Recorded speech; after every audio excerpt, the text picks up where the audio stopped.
சகோதரனை இழந்த ஒரு பெண்ணுக்கு சொல்றாரு. ஒரு ம். அண்ணன் ஸ்தானத்துல இருந்து நான் பார்த்துக்கிறேன். எனக்கு கோவம் தான் வரும். அண்ணன் எப்படி செத்து போயிட்டா எழவு வீட்லேருந்து ஓடி போயிருவாரா?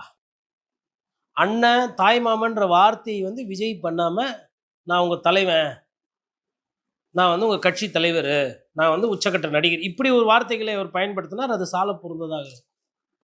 உறவு பேர்லலாம் சொல்லி கூப்பிடுறது, சகோதரன், சகோதரி, அதெல்லாம் வந்து விஜய் அவர்கள் நிறுத்திக் கொள்ள வேண்டும். காரணம் என்னன்னா, 7 கடல் தாண்டி இருந்தாலும், வயசான பாட்டி ஒண்ணு ஊர்ல செத்து போச்சுனா கூட, அந்த பேரன் வந்து அழுதுகிட்டே துணிமணி எல்லாம் எடுத்து வச்சுட்டு, என்ன கிடைக்குதோ அத புடிச்சுட்டு போய் கடைசியில பார்க்கணுன்ற அந்த ஒரு தன்மை இருக்கும். அதான் உறவு முறை.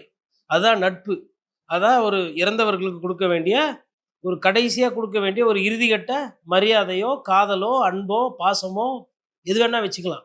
இல்ல அந்த பிரிதல் இது. எதுவுமே இல்லாம வீடியோ கால்ல வந்துட்டு துக்கம் சொல்றவரு இவரு. 10 நாள், 3 நாள், 4 நாள் கழிச்சு தான் அத பத்தி பேசுவாரு. அங்க சம்பவம் நடக்கும்போதே இவங்களெல்லாம் உட்டுட்டு ஓடி வந்தவரு இவரு. நம்ம சொல்ல வேணாம்ல, நீதியரசர் ஜஸ்டிஸ் செந்தில்குமார் ஒரு சில கேள்வியெல்லாம் கேட்டார். ஜட்ஜு நியாயமா மனசாட்சி பிரகாரம் கேள்வி கேட்டார். என்ன தலைமை இது? ஒரு பிரச்சனைனா உட்டுட்டு ஓடி போற கூட்டத்த நான் இதுக்கு முன்னாடி பார்த்ததே கிடையாது அப்படின்னு. அப்ப அந்த ஒரு ஒரு கூட்டத்துக்கு தலைவர்ன்னு அவர் சொல்லிக்கலாம். மத்தபடி அண்ணன் சொல்றது, தாய்மாமன் சொல்றதெல்லாம் வந்து அது சொல்லும்போது எனக்கு வந்து அது வந்து அது நாகரீகமான சொல்லாடலாக தெரியவில்லை. அது வந்து எனக்கு வந்து அது வேற விதமாக தோன்றுகிறது.